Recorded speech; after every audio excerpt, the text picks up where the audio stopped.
Hi everyone, I hope you're doing very, very well. There are already 4 to 5 videos up on the channel and it's going very great. Today we have Himanshu with us. And hi Himanshu, how are you doing? Hi Harshita, thanks for having me on your show actually. Thank you so much. It's an honor actually to be here. I'm doing well. How are you today? I'm very good. I'm quite nervous for this session, but because we already know each other. But yeah, let's see how it goes. Sure.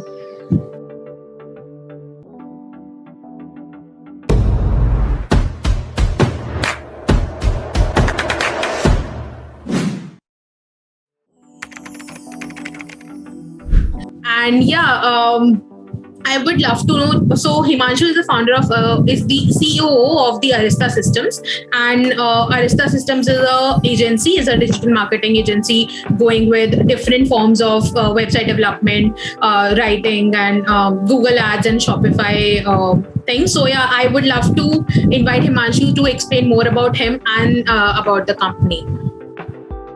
All right. So Harshita, I'll start with my introduction first. So I happen to be a father of a beautiful daughter and a son, and I am a husband of a most loving woman I know. And then I also happen to be a CEO of Arista Systems Private Limited. So I was the first employee of this company, and then eventually happened to be a CEO as well at the moment. And so for my background, I have done my engineering and then MBA from Symbiosis.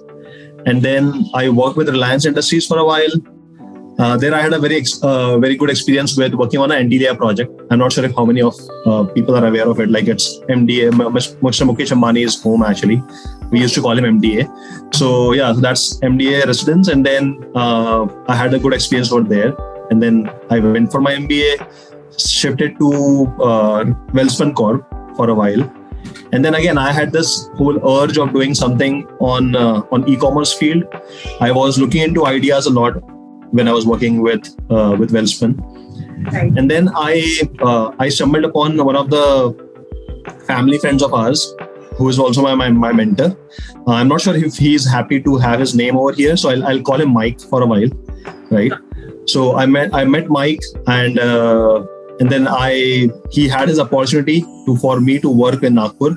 And because I'm from Nagpur, I thought that, okay, let's go there, which will eventually add, I'll get to be with my family, probably add more jobs in Nagpur itself.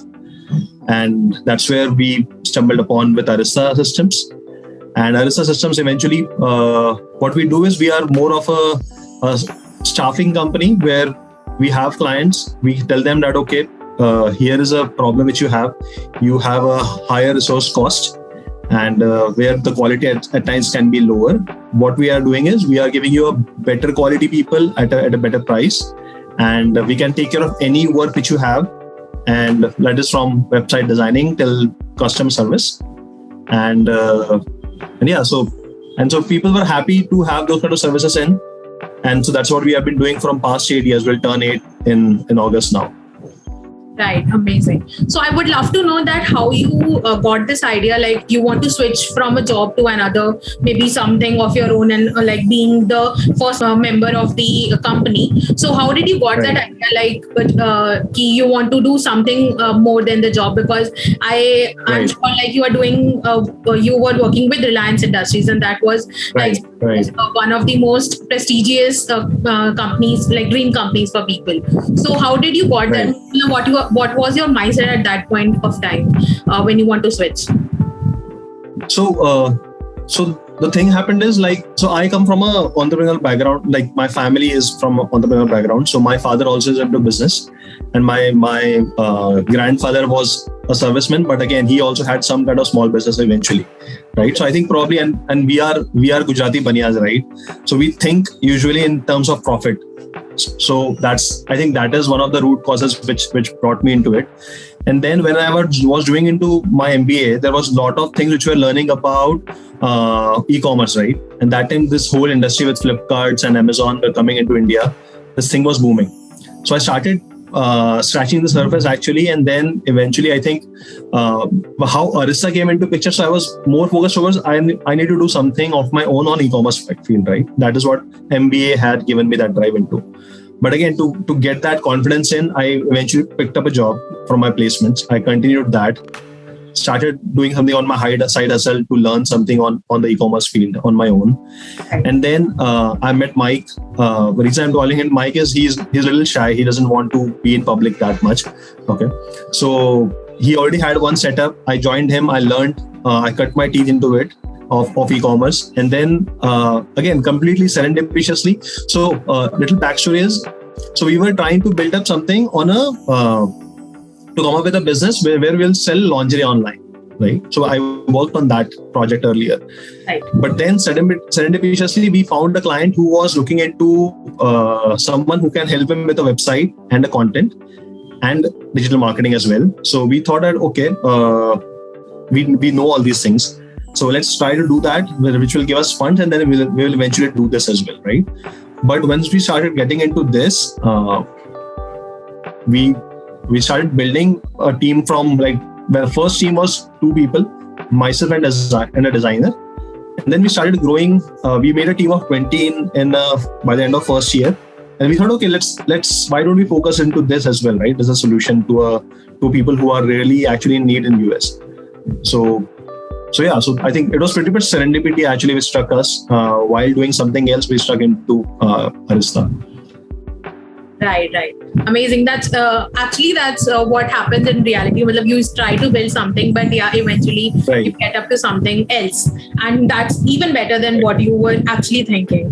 Right. So I would love to know on the team part that how you actually build your team from 2 people to now more of the employees. So how many employees do you have currently? So right now we have 76 people working with us. 76. We have a team of 76. Right. Yeah. So how you grow your team through to 2 to 76? What was the process? Right. How did you hire people from which sides? Offline interviews, online interviews? I hope it would be more of offline at that point. So how was the process for you at that point? Correct. Yeah. So I think If I stand right where I stand right now, right, it's more of where I have this. I mean, I consider myself to be a very, very obliged to have this 4 pillar on which I'm standing, right? Because I feel I don't have any specific value to be added to the company, whereas I have this whole team who is doing the real work out there, and I'm the one who is pretty much presenting it to client, right? That's what pretty much I do. But yeah, so when I say that, okay, we had this 4 pillars. So I think one is Mike, which is one of the major pillars which I had, and then one is the team which I had to build with, right? So all the initial people who joined us and worked hard to make sure that okay, client is happy, because we still have the first client who was working with us. We still have that as a client, so retention rate is good. That's what I feel, right? And then next is the skill or courage which you need, right? That's pretty much the pillar which you need, on which I'm standing right now. So coming to the team building part, in Nagpur, one of the challenges which I had faced is the right resources which you need, right? Because we are this Nagpur is a tier 2, tier 3 city pretty much, and you don't get people who will be having first of all good English, right? Because if you want people initially, you want people who will face the client and directly answer them. So people who are having good English as well as a skill, that is one of the rare commodity which was there back 8 to 10 years back. So that was one of the problems. And then I started looking into specifically referrals and colleges, people who are grads, and then who have good aptitudes. We used to think that okay, we'll get people, we'll train them eventually from our own, okay, and then build them into a team which we wanted. Right. So that was so having that right resource is very important. And that is one of the problems which is what we face, to have a right resource in Nagpur. And then that time, most of the people used to go outside to Pune or Mumbai, which is bigger cities of Maharashtra, to have better opportunities, right? To have better pay opportunities. But there are people like me as well who want to be with their family, who want to stick to the city and grow here. So to specifically spot that individual, right? I think that was one of the key things which I used to have in my interview, where I used to think for a longevity, right? If this person is going to stay with me for a while or a long, or who has some kind of connection in Nagpur, which will make him stay back, right? Because in the initial phase, I needed leaders who will eventually build team under them, right? I cannot hire people who are going to come here, learn and leave, right? Of course, that is a part of the process, but you still need to find those leaders. So whenever I'm finding a leader, you want employers to be there, like they can hire and they can build their team. They can be at leadership positions. Correct. They should be able to find out a good talent as well eventually, moving down the line, right? So one is that you need to. I was looking for, one of the traits was that I need to look for a person who has some kind of roots or has some kind of loving for Nagpur actually, or nearby areas. Okay. So that was one thing, and then on the challenges front, I think it was majorly where we had good resource, and then training, and then the English is one of the problems. That was a problem earlier. Now I really find good people who are having a better vocation English skills. And it is little becoming easier with all the tools are coming in as well, right? So yeah. Right. Surely, and even I think that hiring process and getting recruited is a lot easier right now because all is of the online transactions. You can have your interview online, you can work online, you can keep doing it for a longer period of time. So I guess that barriers are somewhat less right now than compared to when you actually started the company. Correct. Right. So talking about people here, I would love to know that like when you actually started Arista, who were you as a person? Like maybe you think these were your shortcomings, and now after 8 to 9 years of service, you have actually improved on them. So how have you grown as a person? I would love to know that part. So I was probably full of shortcomings actually when I started, because right now these days when I look at you as well and other entrepreneurs as well, you people are like 20, 21, 22, even 18, 19. I'm seeing them and they are on top of their confidence and they are doing great in their careers. And whereas when I started Arista, I was about 26 at the moment. And then I was feeling like pretty much, and I had this egocentric bias as well. I feel so that, okay, I have done MBA from a decent university, and then probably I have done my study. So I know what needs to be done, and I'll be able to figure out, right? But once I got into it, and then when I actually met real clients, I had real requirement, and then we had real problems. Let's say to set up a call with a client, right? Without having a decent phone line, that was an issue earlier. And how to figure out a solution to it where your client is actually saying that, okay, Himanshu, I want you to be on call right now, where Zoom was not this convenient earlier, right? Or even Google Meet was not that convenient. To find a solution to that problem was something which made me show my mirror that, Himanshu, okay, whatever you know that you think you know, there is a lot more to be learned eventually, right? And I think that was one of the biggest things which I eventually stumbled upon. So yeah, I have grown as a person. I think so, that where I think I have removed this egocentric bias to a certain level. I cannot say, okay, it's 100% gone, but yeah, to a certain level, I've got rid of it. One of the other things was I was pretty much emotional then, right?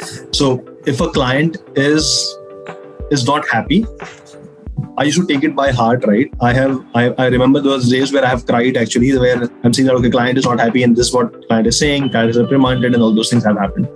Right. Again, it is not that I don't get upset now, but again, it's a part of the game. I have accepted it's a part of the game, and there's no need for me to be that emotional or that negative to a situation. And even on the positive front as well, I used to get really excited when I used to bag a new client, right? Okay, now I think pretty much everything is set.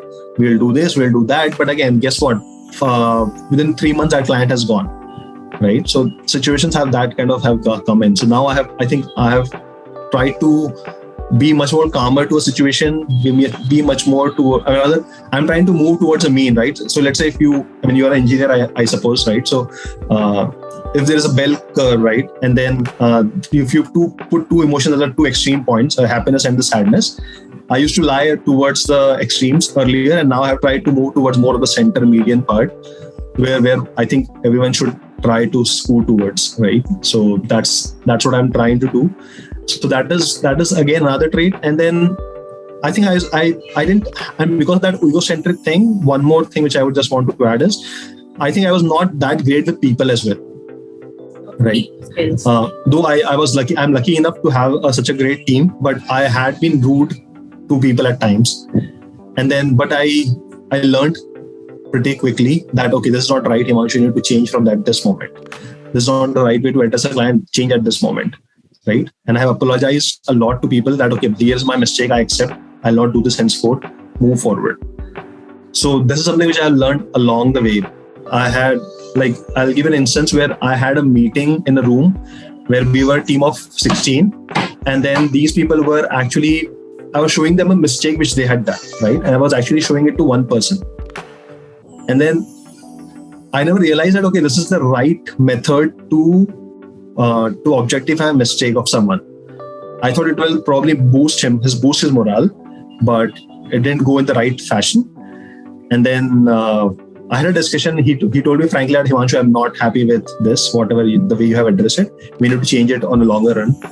And then I'm happy that he was the one who came up, who asked. I also addressed it in the right moment. And then right now we are really great friends, right? He's still working with me. We are working great. So yeah, so those are the kind of learnings which I have had, right? And again, it is something which there's a lot to learn.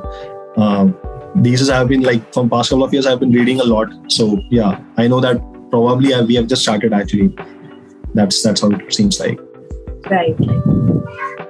Amazing. So I would like to ask ask the question that you said you have grown in from being very being too emotional or being too happy to actually being stable at the moment. So how did you do that? What was the curve around there? Because I personally need some advices on that part, that how to control your emotions at that point and focus on work, because in the long run actually work matters more than what emotions you have at that point. So how what was your maybe some actions, maybe some mindset that you actually grown from this person?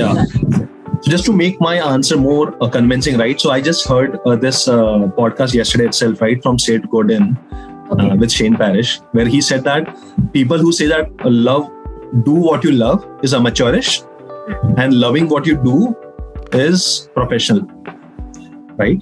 So that is pretty much what I applied actually, because earlier thing used to be happening, right? When somebody is when another client is saying, okay, Himanshu, now we are not happy, the results are not going the way it is, your team is not performing, or there's no trust which we have with your team because we are not sure if they're actually working or not, because there's a time difference, right? There's a whole, we are in India, they're in the US.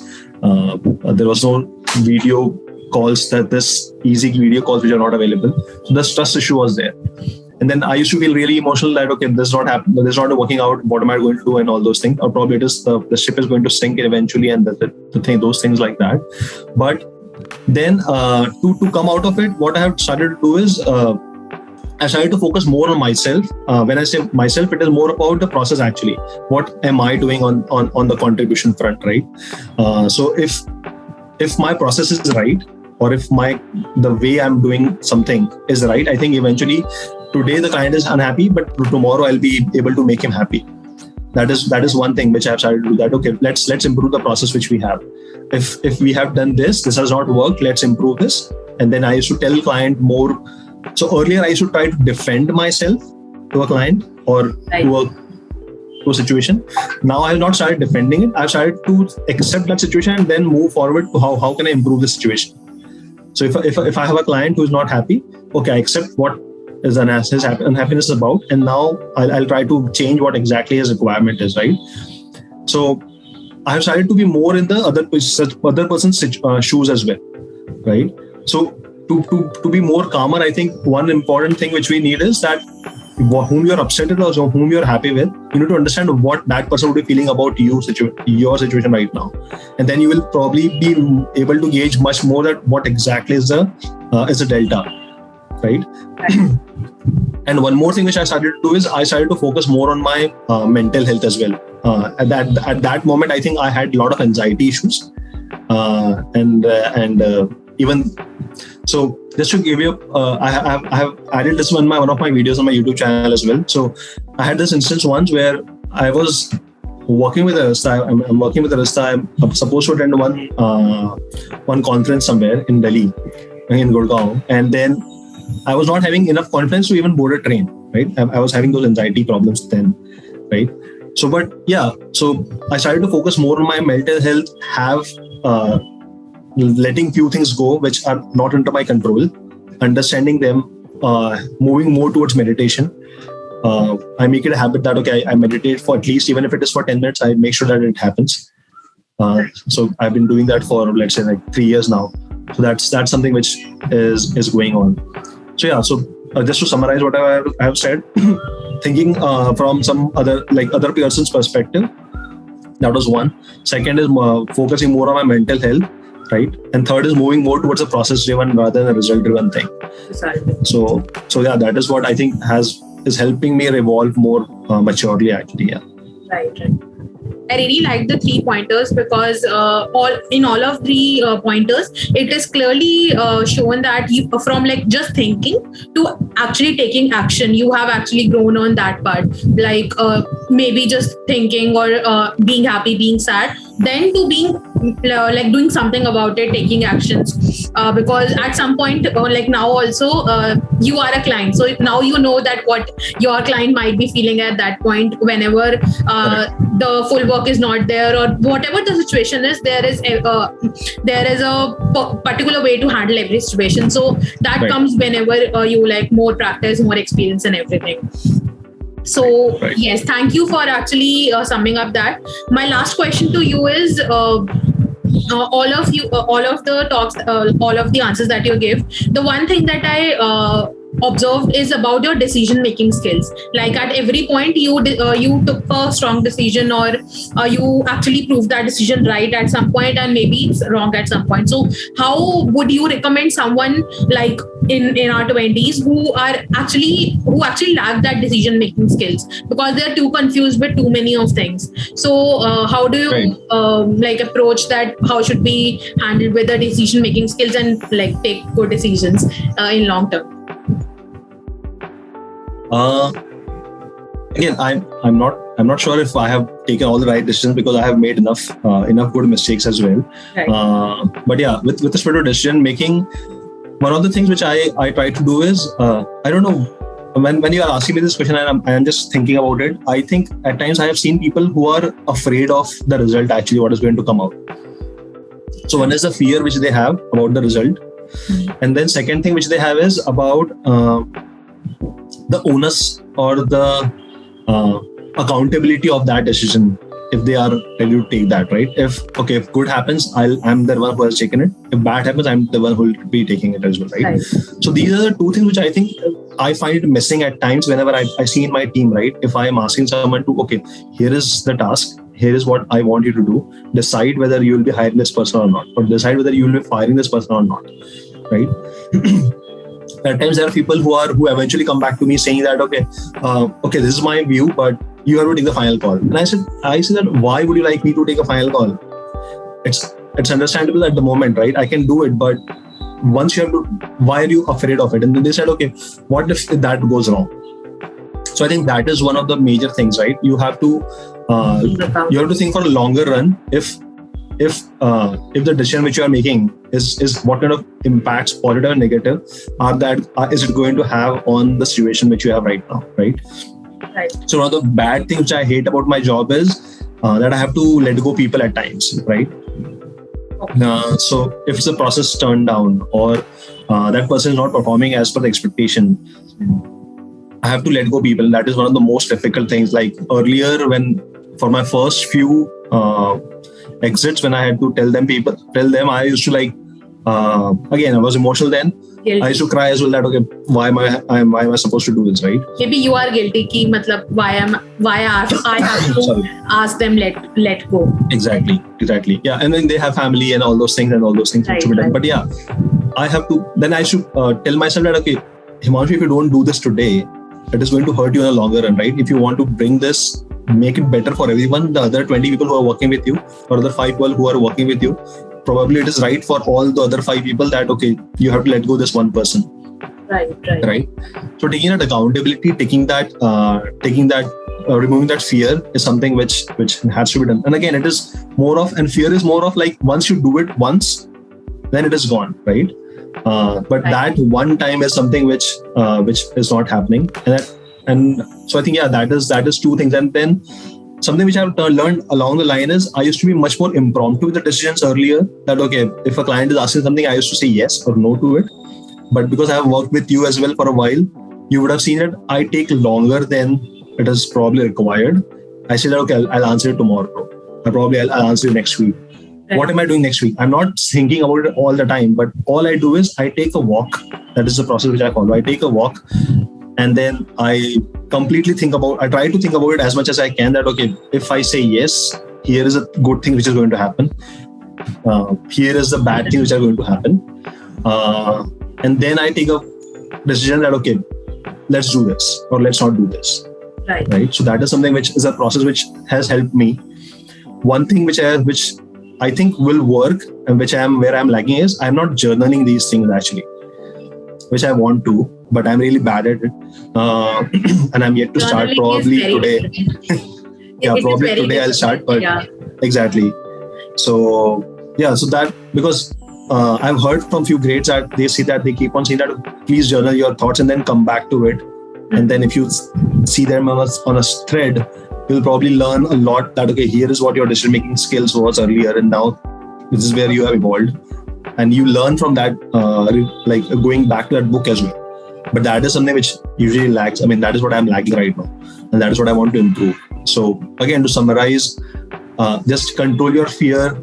You should not have fear. Look at a bigger purpose. Take accountability of the situation. Whatever happens, it's my call. And third is figure out what is it that is working for you, like where you are having a better decision-making skill. Like it is like taking for a walk for me actually. A lone walk helps me clear my mind and then take a better call. So that's pretty much it. And then probably journaling would help. I haven't tried it yet, but I think it is. I mean, many grades have said it. I think probably it surely should. Definitely. I think journaling actually helps, but it is very difficult to maintain it for a longer period of time, because every day you come at 10 and then write your thoughts that what happened in the whole day. It's very difficult to go for it. At times I have tried it. I actually forgot it that this is something I have to do, because we journal to remember things. I think we journal to remember this situation, so that after some point of time we come back to this and see what we were actually thinking at that point of time, because obviously we can't remember everything, what has happened, what situation, what we were thinking about it, how we were reacting. And journaling actually comes in that form. But I've started to doing it. Let's see how it goes. And I really you have already started it. I have already started. I keep starting, but I keep giving it a break. But I started. I think I'll start from today probably. Definitely. It should be like something, writing stories for your own future self. That you are writing current stories so that your future self can come and see, this was me in the past. And when I think there is all in my mind right now, whenever I think of a situation, I get to remember it very fast, but it's like all in the mind. I can't write it. It's like so much now. It's already been 22 years and there was like lakhs and lakhs of experiences, good experiences, bad experiences. And to learn from them, we actually need to journal them and then see from a third perspective. So that's the process, and I think that's going on with everyone. Someone is struggling with something, and the other person is quite stable with it. So thank you, Himanshu, for doing this podcast with me.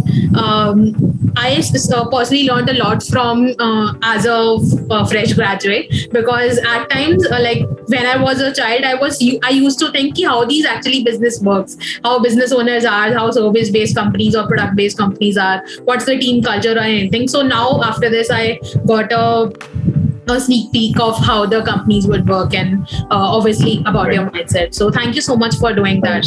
I would love to know how thank you so much. Thank you so much for having me. This is my first podcast. Of course, I was also nervous, and then, but it was great actually because of this. I mean, while talking to you, I had to run through this whole memory lane, right? Right. It was a good experience for myself. Probably I got to know few things about myself, and I think because of this podcast, where I'm making few things public, I might start journaling tonight. I mean, I think I should start journaling tonight. Right. And so it's a great experience. And I must say that Harshita, I'm also learning a lot from you, right? We have been associated with work as well for a while. But yeah, it's been a wonderful experience knowing you, knowing what all you are doing on YouTube, on the other platforms which you are socially available upon. And so a good shout out for you as well. You are doing great. I'm not sure if I was doing anything parallel to it then as well. So please keep the good work, actually. Thank you so much. It's just because of the support of the amazing people I have, I am able to do it. But yeah, thanks a lot. It's just like journaling the experiences in a digital form. And that's all for it. We will be meeting in the next podcast very soon. Thank you everyone for listening to it. Stay tuned. Bye, Himanshu.